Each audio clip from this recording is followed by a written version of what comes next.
Hey everyone, and welcome to Big Red Homestead. I'm Josh, that's Caleb, and today we're going across the entire Big Ten. All 18 starting quarterbacks, or hopefully expected starting quarterbacks in the Big Ten. We're ranking them worst to best all the way through. I mean, now that the NFL is basically the Big Ten, we have a lot to talk about today. It's going to be a fun one. Caleb, how you doing? Man, it's great. We were in the weeds for this video. I mean, only 4 returning quarterbacks. We had 14 new names to learn. Yeah, this is bigger than the AFC or NFC at this point. How do you even cover all this? I mean, we went from Big Ten West to, no divisions, and now we got 18 teams. I know. I mean, goodness, it was a marathon of not a sprint, but it was very enjoyable. Learned a lot. Saw a lot of different football that, again, I was never thought I'd be watching New Hampshire highlights to cover the Big Ten, but here we are, unless Nebraska was playing them. So that's just the fun it was. And man, yeah, we were in every conference this year. I mean, you got to know ball to talk about this. It's just, so different. The Big Ten literally forces you to learn about every team in the country because of every transfer coming in and trying to break these guys down. So it's going to be a fun one. I mean, without further ado, we don't want this video to be too long, so let's just get right into it. Who do we got at number 18? None other than Mike Wright, the fantasy footballer. It's very exciting for all those who love fantasy football. For those of you who know. Yeah, that's right. Just kidding. He's Northwestern's quarterback. He was from Vanderbilt, then Mississippi State, now Northwestern, because guys, that's what college football is these days. I mean, he's a journeyman because you can do that. And then, I mean, he hasn't been great. I mean, he's 18 for a reason, right? Last year at, Mississippi State, 56% completion, 450 yards, 3 touchdowns, 3 interceptions. You watch his film, and that's how you kind of feel. I mean, when you watch his film, he can kind of run. He's super tall and lean. Yeah, and he's got some legs, but like at the end of the day, Northwestern's just going to be running a bunch of read option, and they're going to be trying to keep this thing on the ground as much as they can, keep games close. I just don't see a world where he's going to tear up the Big Ten in any way. And when it comes to guys like 18, 17, it's like, at this point, it's about right for him, unfortunately. So at number 17, this was an interesting one, and one we went back and forth on where we should have him in this ranking. But I think we put him where he probably deserves if he ends up being the starter, which is Cade McNamara. Yikes. I mean, the stock has fallen far for this guy. I mean, the open practice, the man was 8 for 24. And if you watch the videos, it's not looking so good for Cade. No. You feel bad. I mean, he got injured. But now you look at it and you start to wonder, was he good for Michigan, or was he holding Michigan back for reaching the higher heights of college football? I mean it is interesting. Great. Once he got replaced, look what happened to Michigan, right? Yeah. And you're like, because he played for Michigan in 2021, and he was actually okay for them. I think he had a 77 PFF grade, which is actually respectable. But then he gets benched or doesn't end up starting next year, then leaves for Iowa, tears his ACL in the 5th game. And ever since then, it hasn't been pretty. I mean, even at his time in Iowa, it wasn't pretty. And then now you get the bad news here. And Brendan Sullivan came in from Northwestern to compete with him. And right now, it's like a legitimate competition now. And when Brendan Sullivan's competing with you, that's a bad sign. And so that's kind of where I'm at with it. It's like, well, if you're not definitively winning this job after already being in Iowa and knowing the playbook and all of these things, where Brendan Sullivan's just coming in cold foot and competing with you off the rip and you're looking bad, it's like, first of all, you have to wonder, like, is he back from his injury really? And then, like, how good could he even be if he's back? So for me, it's kind of like, you got to put him at least in the bottom 2 or 3. And here we are with McNamara here at number 17. So at number 16, this is where it gets a little bit more interesting, where I think you could argue 3 or 4 different names could be in a different order here. Yeah. But we went with our favorite quarterback from New Hampshire, Max Brosmer. It was crazy. It was so fun watching the highlight videos. I mean, we watched an absolute classic of New Hampshire versus the Chippewas, and it was just an amazing game. 45-42 barn burner, 47-yard walk-off field goal. And I thought I was going to see a lot of Max Brosmer because it said he had 491 yards through the air. You're like, what is this guy doing? And I'm like, dude, is he just amazing? Did Minnesota just pull a rabbit out of the hat? Do they have the next is this Kurt Warner or something? And no, that's not the case. They had a running back who actually just got drafted 6th round to the Raiders. Baby. He had 300 yards through the air. And it was all just you really don't count it. Yeah, I was going to say, it's barely through the air. I mean, yeah, through the air. Shovel pass. He was incredible. It was so fun to watch. And, I mean, he was solid. You saw some good things. He had good velocity, a little bit on the shorter side. I would say that his stance was a little untraditional, but it's hard to know. New Hampshire, I mean, their offensive line got rocked, and he made some good passes. But you look at him, he had 59 yards last year. I mean, that's really good. He averaged 7.6 yards per attempt, 29 touchdowns, 6 interceptions. But I will say that Dylan, when you have an NFL caliber player at New Hampshire, that really does bump up the stat sheet for you. Especially, I didn't like the run. I say running back loosely. He had 700 receiving yards last year. He almost caught the ball as much as he ran the ball. So, I mean, it's incredible. It's tough for me. I actually really liked his arm strength.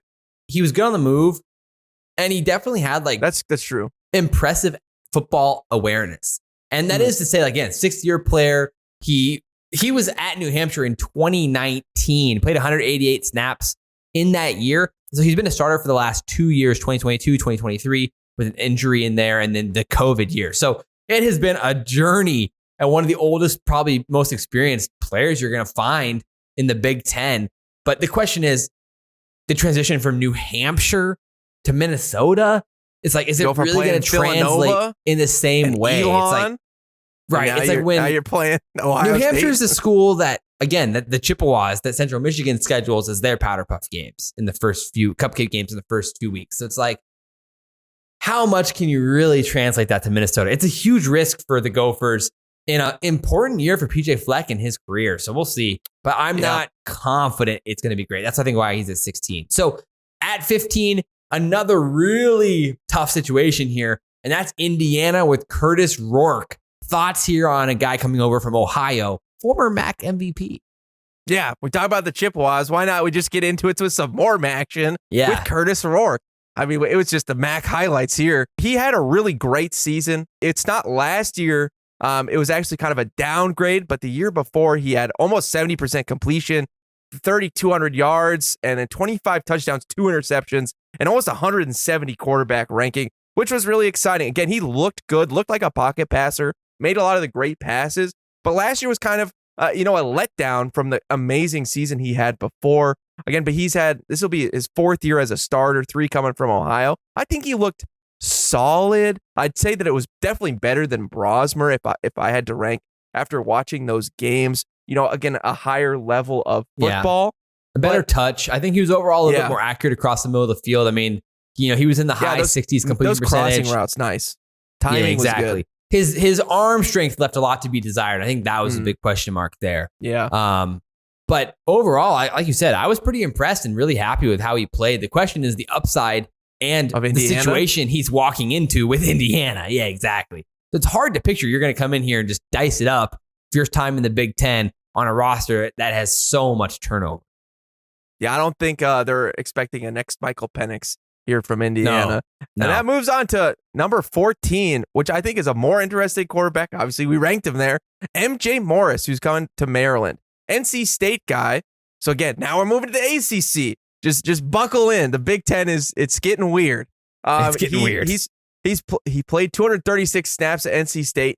So again, not a ton to go off of. He's more athletic though, moves the pocket, bigger arm. He reminded me a lot of like a Tommy Armstrong type.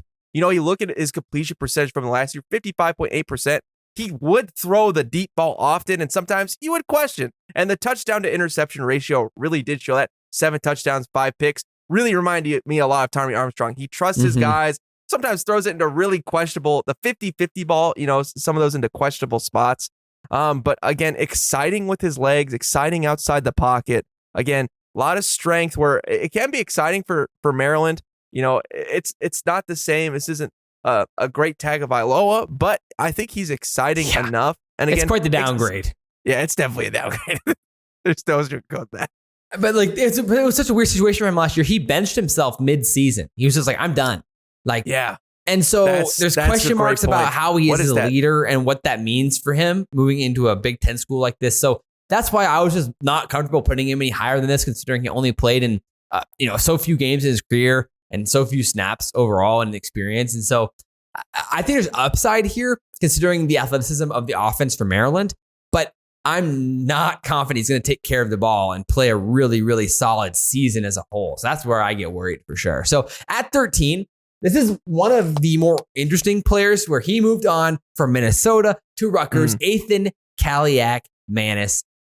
Our Achilles heel of Minnesota. Yeah, right? I think 13. I think it's exciting. I think for Rutgers, they're great at getting the Big Ten's QB scraps. And another one here with Ethan. I think he's more exciting. He has his ability to run outside the pocket. He has some legs. And again, he has a great deep ball. I think that's the best part of Ethan Kaliak-Manis. He's accurate down the field.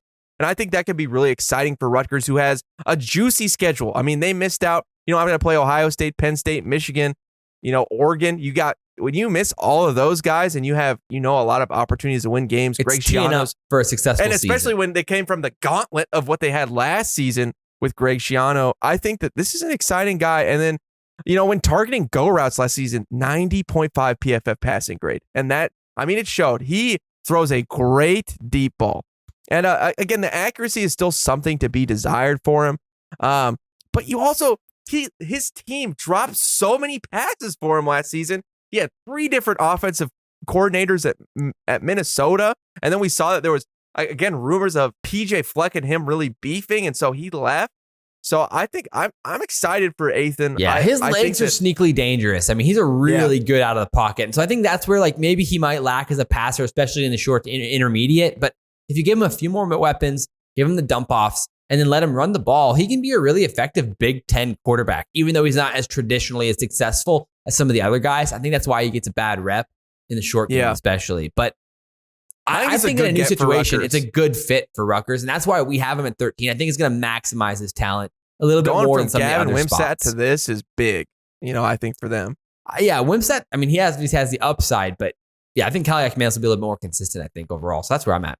At number 12, then we have another interesting player here in Luke Altmaier, who, again, when it comes to classic Big Ten quarterbacks, he's right there with all of them.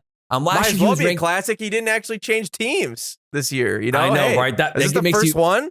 OG status already. So it's like, if you count Iowa, I guess, but So that's the thing. But injury, like you said, last year he was ranked 9th in the Big Ten out of all quarterbacks in PFF grades. So out of 19, we have him at 12 right now, and he's, again, just really solid, and he's been really good. He was inside the top 40 when he's kept clean, but overall, I think a really balanced quarterback with how he approaches the game.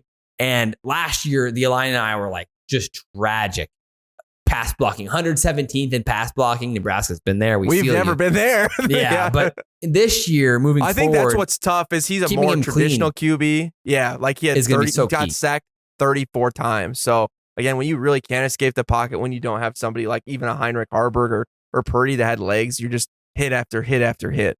It was his first year in the system last year, so maybe you see some improvement there with Illinois, with Bielema. So I think he's prone to be or poised to have a solid season, but nothing spectacular. So at number 11, then another really big, we start kind of getting the X factors here. It's another tier. The guys who have upside, but a lot of question marks. And that starts with Ethan Garbers from UCLA. Yeah, a guy that looked good, not a ton of snaps last year, but something exciting is he was 14th in the country under pressure last year with a nice high rating that was from surprising. PFF.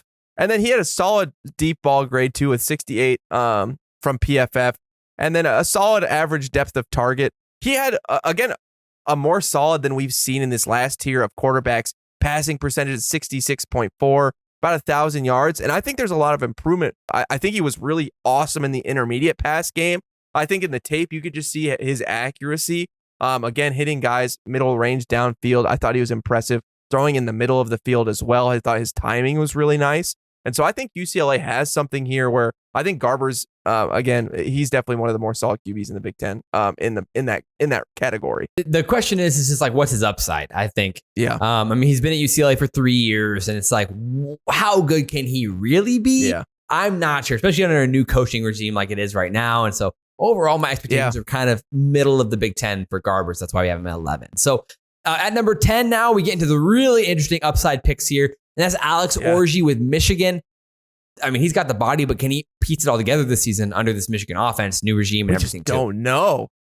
Yeah. I mean, we watched the spring game to watch all of his snaps, and man, Michigan we didn't get to see anything, no real deep ball passes. We saw that he has really great arm strength. And again, like you said, he has a great build. And we know that Sherrone Moore loves to run the ball, and I think that Alex Orji really fits it. We've seen the last couple of years. Again, he's a true junior. He had 6 carries for 37 yards and 2 touchdowns. And then last year, he had 11 carries. 35. Yeah, last year he had 70 yards and a touchdown. Again, like 20-yard runs.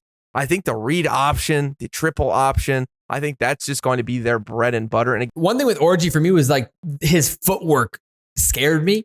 And even though his arm talent was super impressive, he can obviously get the ball there, literally just a half arm sling. That basically gets the ball there across the middle. It's impressive. So he's got the talent. The question for me is whether or not the accuracy is going to be there downfield, especially towards the sidelines, and whether or not the timing in game is going to work out well with how happy his feet were, and whether or not he can translate that into success for the offense. His ranking could definitely make us look pretty stupid in a world where he just works perfectly for this offense.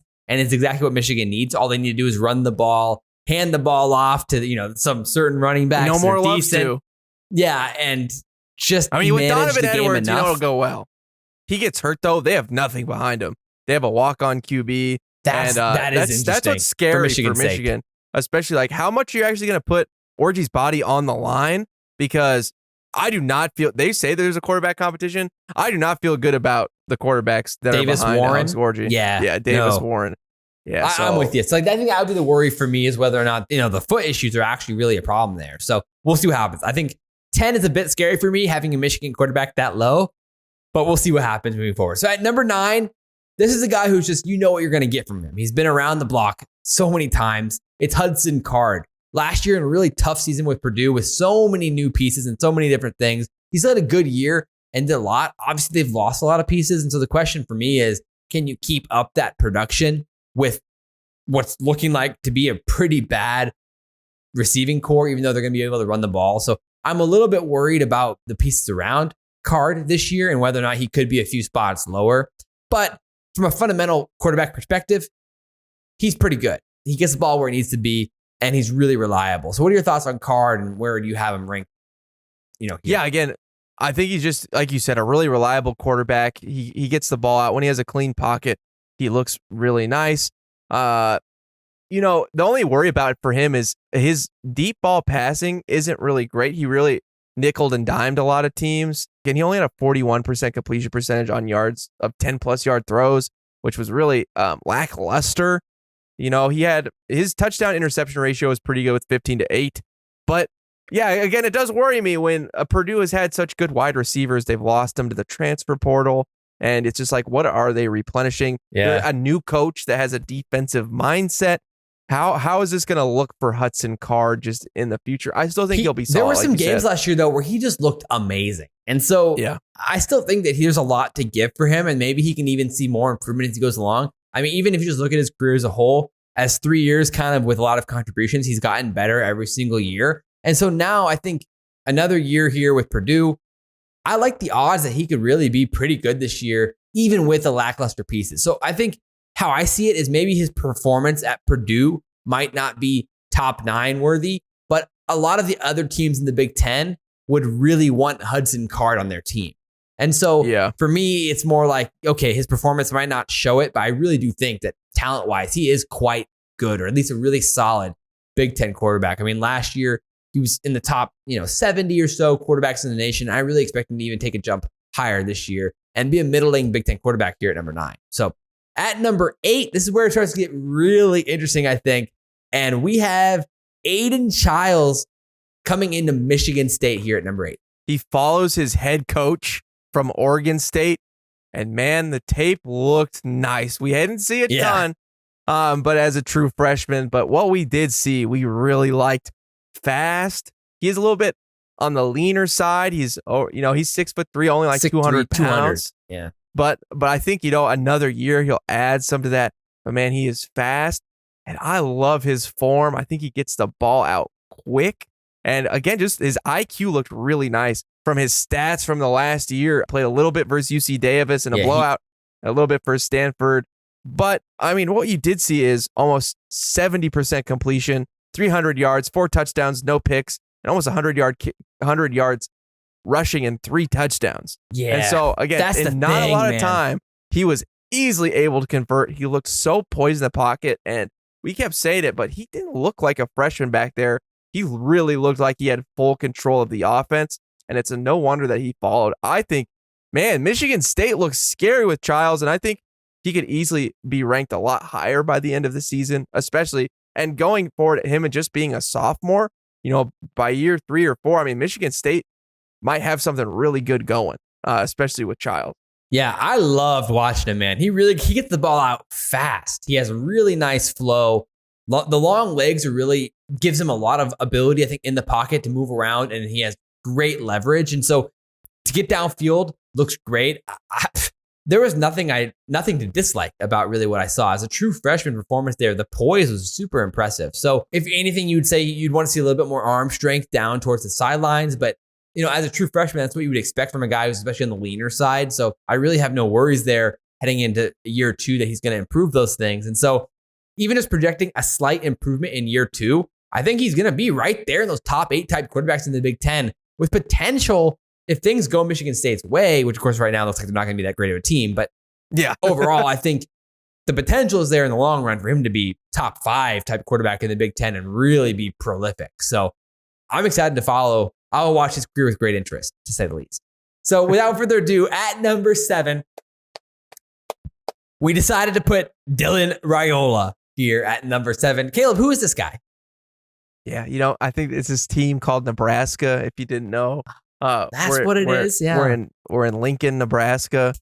That's the capital of Nebraska. But no, yes, Dylan, we're really excited. 5-star QB, number 1 overall. You guys have heard about him. We've talked about him. We will continue to talk about him throughout the season. We're so excited to have Dylain Raiola as the QB. And man, just like Childs, it's exciting to see in year 2 or 3. Like, man, I think he's top of the pile at the Big Ten, but non-Husker fans will say, experience ahead of him. You homers, why is Raiola at 7 when guys like Hudson Card has been around the block, have done it? Aiden Childs showed it already last year. Orgy's been at Michigan for 3 or 2.5, 3 years. He's going to be a true junior, and he has the athleticism and the build. He hasn't played yet, but he looks just as good as Raiola. Like, why Raiola at 7? We've already seen it. We've already seen it in the spring game. The dude can just sling the football. So would you say that his most of these quarterbacks that we all can't say versus like Orgy's, for example? That was the difference. I mean, I think that Orgy's nice. Again, I think that just Dylan's form. There's levels. There's just levels, and I think that Dylan's just on a different level. I get the argument. I think, like you said, also the expectation coming in does have to get baked in there. If you watch our previous video about Dylain Raiola and the baseline expectations, I mean, the baseline for 5-star QBs who play their freshman year is basically right around this range, 7th, 8th in the Big Ten, about the statistic that you'd expect for a guy in this range. And Dylain Raiola, of course, has the upside, and the situation's pretty good for him. The weapons at receiver, you have the tight end weapons. Overall, the offense should be pretty improved. The run game should be at least respectable. So it's a really stable, decent situation. I think the run game's going to be better because we're actually 2-dimensional for the first time in a long time. And so, and when you pair that with how legitimately good he looked in the spring game and all of the talk, and like you said, the downfield throws, even the touch on the ball, it looks great. That's the difference. We talked too much. We already made a 20-minute video about Raiola, so go watch that video if you want to have our full opinion on how good he's going to be this year. But I had to talk Caleb down from higher ranks, let's say, to get him at 7, just to, let's just be cautious, optimistically cautious about what's happening with Raiola this year. So that's right. I put him number 1. Josh has pulled me down. He's holding me back, guys. He's holding me back, man. No, but at number 6, this is another guy. This was a tough debate for us between Raiola and number 6 here, which is Tyler Van Dyke coming in to Wisconsin from Miami, a 3-year starter at Miami. What are your thoughts on Van Dyke and versus Raiola and some of the other guys on this list? Again, impressive throwing range, can throw the deep ball very well. I think he's got nice speed. I think the really thing that was impressive me on the rollouts. On the rollouts, just again, some of that effortless power that he had. And again, the 3-year starter at Miami, he's been a really good quarterback for a while in the league thus far. And so I think that, again, with a lot of great experience against great teams, I think the picks, some of it there is a little bit of the question mark, but he did throw 19 touchdowns to 12 picks, again, almost 3,000 yards. I think that, again, he's exciting and a guy that's seen a lot and done a lot. And I think Wisconsin, something that they needed from last year. So I think that this is a great fit for him. My question is, and why he's not higher and why I really question putting Raiola ahead is, who's he throwing to? I mean, their wide receiver room is empty this year. So you think it could cause some problems for him? I think it could definitely cause some problems because when there's no separation and your wide receivers aren't very good, I think it's been really hard for Van Dyke. Yeah, we've been there. We've seen that. We've done that. And again, that creates more turnovers. And I think that could easily happen for Van Dyke this overall, season. Though, he has a baseline as a quarterback where he can fall back on that. And I think he's going to be reliable. And this obviously, we trust this Wisconsin coaching staff to put him into pretty good situations. And so I really think that, last year in a pretty rough Miami situation, he had a 3.5% turnover worthy play rate, 6.9% big time throw rate, 8.4 ADOT. Like you said, he takes shots downfield. That would be the mismatch here is if Wisconsin doesn't have the personnel to allow him to do that.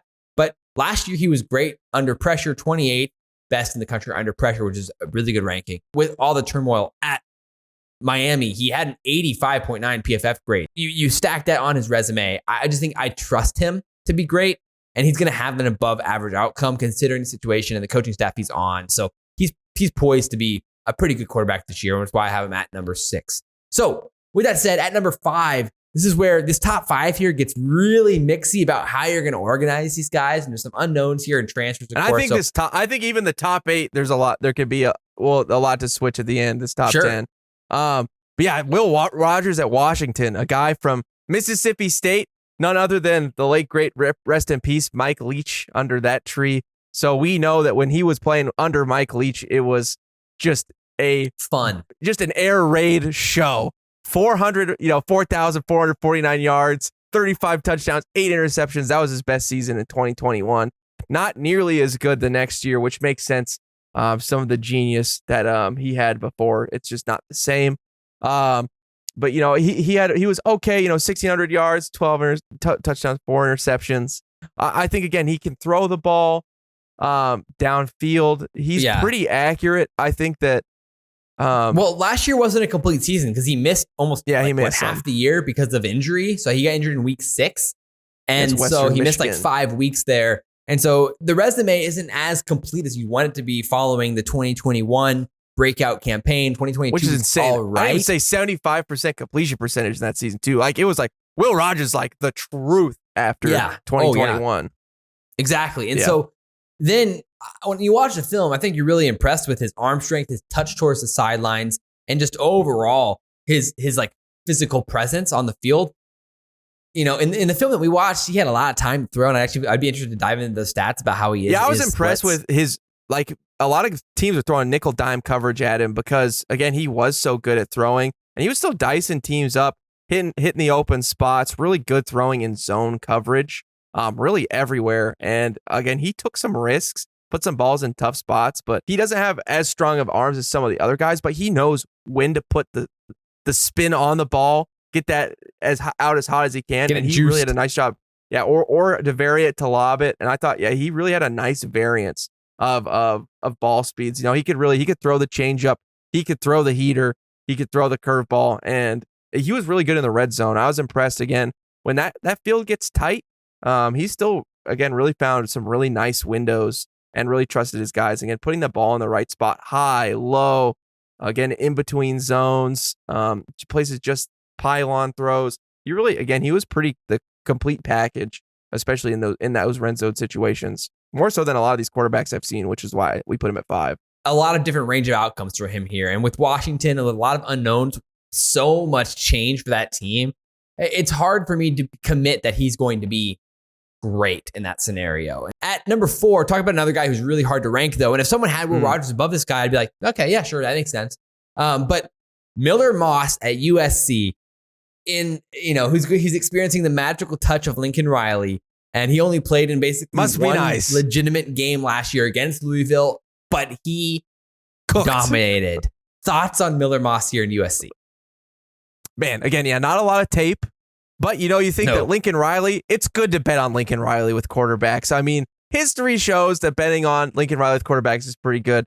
I mean, and you think, okay, well, Miller Moss didn't start off with Lincoln Riley. Well, then it's like, well, that's okay. Then you just get Jalen Hurts, and that's a pretty good thing to fall on. Again, the magic that he has, the quarterback whisper that he is, it's by far the best in all of the NCAA. I mean, that makes you excited about Miller Moss that, again, nobody beat him out, right? Lincoln Riley gets quick QBs, and if this guy is the guy, if he wanted to go look for somebody else, he could have. And again, a lot of people would happily travel to USC, even though he's kind of on the hot seat, I know, and the defense wasn't great. But you know what? Who still looked great, and I'd still want to play for if I was a quarterback? That would be Lincoln Riley, because Caleb Williams had a great season. He still got drafted number 1 overall. Yeah, that guy's decent. And still won a Heisman. So every single one of his quarterbacks have been like a Heisman finalist. So I think Miller Moss, we should probably the entire country is literally trusting. Like, if you look at other rankings, everyone has him top 5. So the entire country, again, he did show us in one game that there's juice there. But there's a lot of trust here with Lincoln Riley that he's going to make sure that there's going to be consistency here for Miller Moss. I'm a little bit more hesitant to think that there could be some problems, but they have the skill players. This team is obviously talented. They brought in a lot of guys on both sides. He threw into some tight windows and he had some impressive accuracy. We watched the film, we reacted on our Patreon. Like, it was impressive, no doubt. So I'm okay with Miller Moss being here at 4, and I feel pretty good about it. But I have no problem with somebody putting him a little bit lower if that was the case. So it's going to be a fun one for sure this season to track how good he possibly could be. We'll talk a lot more about him this season for sure. So at number 3 here, one of the other most interesting guys coming into Ohio State is Will Howard from Kansas State. Thoughts here on Will Howard? Remind me a lot of Josh Allen. It is scary. Tall. Yeah. He had impressive legs. I didn't really remember it from last season how good he was at running the football, but that's what popped off for me first. Is like, yeah, he has, and he's an insane gunslinger. I mean, he was just firing everything in there. It didn't matter if it was 10 yards or 50. He was just absolutely ripping the ball. And again, his legs were really impressive. What a problem that's going to be for Ohio State. This is the first time they really had like a dual threat like that in a long time. Yeah, that's what I was going to say. Is like, how dare you mention, Josh Allen and Ohio State in the same sentence? It's already scary enough to be for Ohio State. Yeah, man. I mean, so he has some turnover problems because he's the gunslinger, but also, again, that also means huge plays. And again, his legs are such a problem. Man, you're like, this is going to work out well for Ohio State, I think, this season. Right. I mean, there's a world where Howard can just take these things to the house on his own, let alone the worries about how they're going to run the ball with their absolutely stacked backfield. So an incredible offensive line. So and he's going to have all the time in the world to throw with his O-line. It's the best O-line in the country. Exactly. So it's hard to imagine a world where he's going to be bad this year. The question is, can he be the best quarterback in the Big Ten? There is some competition here, and that's what we're going to talk about next. So at number 2, there's a lot of consensus about who the best quarterback is in the Big Ten, but we're going to go against the grain here. And so clearly the final 2 here are between Drew Allar or Dillon Gabriel. So we went, spoiler alert, with Dillon Gabriel at 2, Drew Allar at 1. So maybe lead me through the conversation here about how good both these guys are and why we're going with Drew Allar as the best quarterback in the Big Ten by the end of the season. When I think of Dillon Gabriel, the first thing I think of is physical runner. He's just so impressive at just escaping the pocket. He's so deadly with his legs. And again, he's just a great, accurate QB. And the other thing I think of is the ridiculous amount of time that he's had in college football. This is so unfair. I mean, this is his 6th season. He's going to break the snap record. I mean, he's going to have the most yards ever in college football. But yeah, he's going to play for he's going to play for 5.5 seasons. He's played 3,609 snaps in his career. So many. Think about that. Adrian Martinez started at Nebraska since his freshman year. Didn't get hurt. Played through all the years. And Adrian had 3,026 snaps. So he already has 600 more snaps than Adrian. And he's going to probably play like 1,000 snaps this year because Oregon's going to be in the college football playoff. So that is an unbelievable amount of college football. And he brings the experience, of course, to Oregon. I mean, he's a guy who takes care of the ball. He throws the ball downfield, has impressive arm strength, and he's been all over the place, UCF, Oklahoma, and he's done it in multiple different systems. So at this point, there's no reason to expect why he's not going to transfer that to Oregon with the talent that they have, like Tez and so many guys there. So the logic is he's already, everyone ranks him as one of the best players in the country heading into this year. And he has the legs, the arm, and the experience to do it in a system that is explosive like Oregon's. Yeah, again, just a great passer of the ball, so accurate in every facet. I mean, you watch his film and you're just impressed with the throws, the sideline, end zones, across his body. He can do it all. When you look at like some of the top end stuff, maybe his arm strength in comparison with like a Howard or some of the other guys, maybe it's not the same. But boy, is it more than enough to just be absolutely incredible. And he knows when to hit his guys in stride. While he's super exciting, I think that Drew Allar, when you watch the film, there's maybe just a different gear that Drew is able to hit as a passer mostly. Well, he's more of a traditional quarterback. Yes, he has that athletic build, very similar. It's not as athletic as, Dillon Gabriel or even as Will Howard, maybe with the legs. He's probably more comparable to like Justin Herbert or something like that, where he has the physical build and the big body, but he doesn't need to run that way because his arm is so talented and he has the deep ball, the accuracy towards the sidelines. And there's just so much that he can do. And he seems to be really anticipatory and really understands the game. And so you walk away from Drew Allar, you're like, man, he does it all. He does it all so well. The offense runs so smoothly. And Penn State, they're in a good spot this year to put up points. And he has You forget how close Penn State was last year in all those games against Michigan, against Ohio State. And you think Drew going from sophomore, now junior year with another step that he's going to take. I mean, I think people are sleeping on him. 238. I know. Massive. And man, again, he gets the ball out so fast. I mean, he is so impressive. I think people are sleeping on him. I think that I agree. He might. Like when you look at NFL draft, when you look at NFL draft projections, you don't really see Drew Allar in those top 10.